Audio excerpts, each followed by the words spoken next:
I want to know, why is Media Matters picking on Sharyl Attkisson?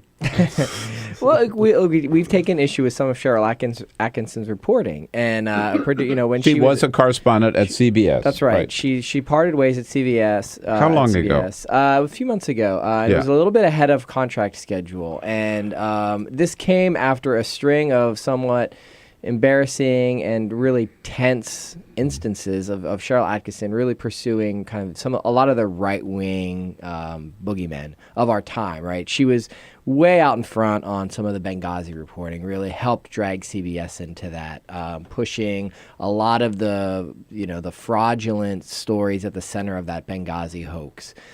She was very adamant about this Solyndra canard that the right is always pushing. Right? There's a solar energy company that got a loan from the Energy Department. That went bust. It went bust. Yeah. But the overall success rate of the government's investment in clean energy has been, either on par with or ahead of private industry investment in this field.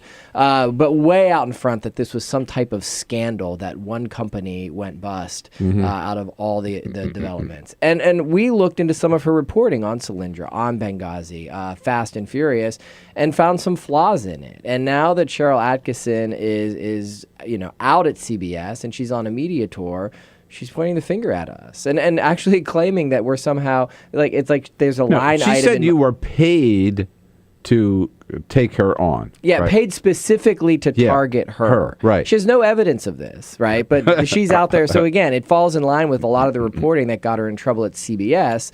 No evidence, just out there throwing claims out there. And I think you see, this is the kind of reporting that we see more on Fox News, not on CBS. Well, that's what I wanted to ask you. I mean, when I saw this, I thought it's pretty clear. She's auditioning for a job at Fox, isn't she? It seems to be the case. I mean, a lot of her this media tour that she's been on, a lot of her early appearances were on Fox News. Now, she was on Reliable Sources on Sunday. She did Morning Joe earlier this week.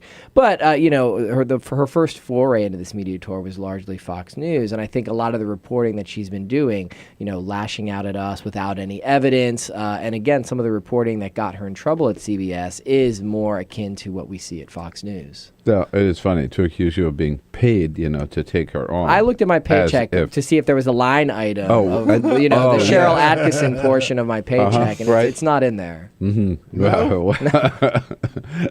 Now, you've also written, Jeremy, lately about, which we've noticed, even this morning on the Monitor, we saw that Fox News was talking about the big Bundy Ranch scandal out in Nevada. Yeah, right? And they're really all in on this. Oh, they are, totally. They are as into Bundy Ranch as CNN is into Malaysian Flight 370. Yeah, right? I think that's right. Yeah. I mean, look, we went and looked just on their prime shows, right? The O'Reilly, Hannity, the Megyn Kelly show, 4 hours of coverage in a little over a week on the story.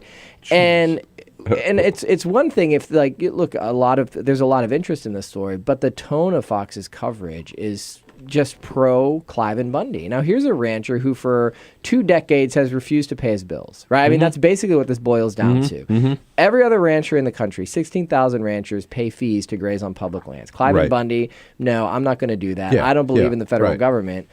You would think that Fox News would they're all about law and order. People who violate, who they think are outside the law, right? I mean, every day we hear from Fox News, President Obama is lawless. Go back to the Occupy movement, and they were upset about people camping in a park. A rancher doesn't pay his bill for 20 years, and Fox News thinks it's patriotic. They're turning this guy into a folk hero, and they're celebrating the fact that armed militia members are flooding to this ranch to force a standoff with the federal government. Fox News is basically the carnival barkers at the range war. Yeah. No, I mean, the idea, I at first I wasn't sure what this was about and look into it. I mean, it is as simple as you say. These are public lands. He's grazing his cattle on these public lands. So we all own these public lands. He's stealing money from us, right? Yeah. He's using our land without paying us for it. And as you say, every other farmer in the country, where we live in California, farmers graze on some national seashore property. They pay the federal government for grazing their cattle because they get all the benefit, all the profit out of the cattle, right? All we get is the rent for the land. Right. Yeah, and this guy refuses to do it, and then Fox says He's a hero because he's breaking the law. And the people the armed people who show up are somehow patriots. Right. Well, and once the Bureau of Land Management, once the federal government kind of backed down and stopped the cattle confiscation, right? Anyhow. A court order says confiscate the cattle, recoup the money that this guy owes you and won't pay. The Bureau of Land Management backed down because they didn't want to engage in like a shootout, basically. And so then Sean Hannity hosts The Rancher after this ends and asks him if he worries that federal agents are going to break into his house in the middle of the night and kill him. I mean, it's the height of irresponsibility that we see over on Fox News. I don't understand their angle on this one. I find it interesting when you think back on the coverage of the Occupy protesters, who, for the most part, it was nonviolent, and they certainly weren't showing up armed. And militia members, and who were saying like, we're getting screwed, the entire country is getting screwed here, right? And they were made out to be degenerates, mutants, Occupy freaks that were out there. And then this guy, who's a joke. I mean, his case is a total joke, and now he's some sort of hero, some folk legend that they're building here on Fox News. It's interesting. Because he is occupying public land, right? And he is being protected by people with assault weapons. Yeah. You know, and they're heroes. God, I'm telling you. But Fox loves it. And CNN loves the missing plane. They're still at it this morning as well. Jeremy Holden's here. He covers this media. I always say about Media Matters, they listen to Rush Limbaugh so we don't have to. That's why we love them. MediaMatters.org. And Jeremy Holden's here. We'll be right back. 26 minutes after the hour here, Jeremy Holden is with us from Media Matters. At the half, we're going to be talking with Will Dobson from Slate about the situation in the Ukraine and other foreign policy issues.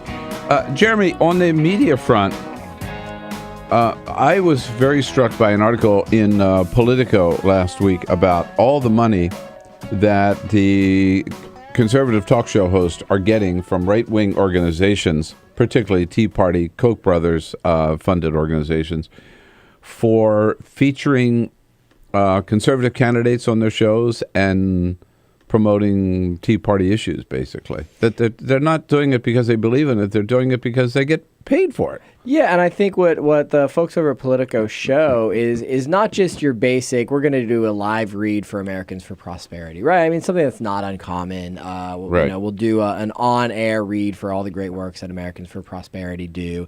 This isn't about advertising on the show, but what they show is how some of these hosts, Mark Levin, for example, how he took a position, particularly about a Senate race in Utah, lost some funding from an organization. Koch money came in. The Americans for Prosperity came in. And then you see Mark Levin completely shift his position on the topic that's more, and so now he's more in line with his new funding base, right? So this isn't just about we're going to do an on-air read. This looks like buying allegiances, right? This looks like radio for rent from folks like Mark Levin, from folks like Sean Hannity, right? Sean Hannity announced about a year ago that he was going to play a very active role working with Tea Party groups in 2014. And what we see from Politico is a lot of the big money behind some of the larger Tea Party organizations directly funding Sean Hannity's radio show.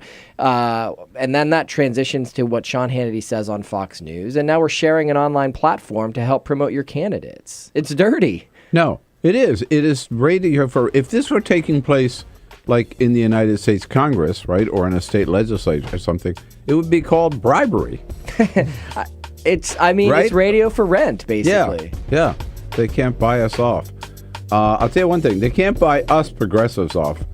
Well, it depends on what the price is, I guess. We're willing to look at the model, right? Yeah, I mean, it just doesn't exist on our side, and they are bought lock, stock, and barrel. Jeremy Holden, great work. Media Matters, MediaMatters.org. Thanks, This is Jeremy. the Bill Press Show.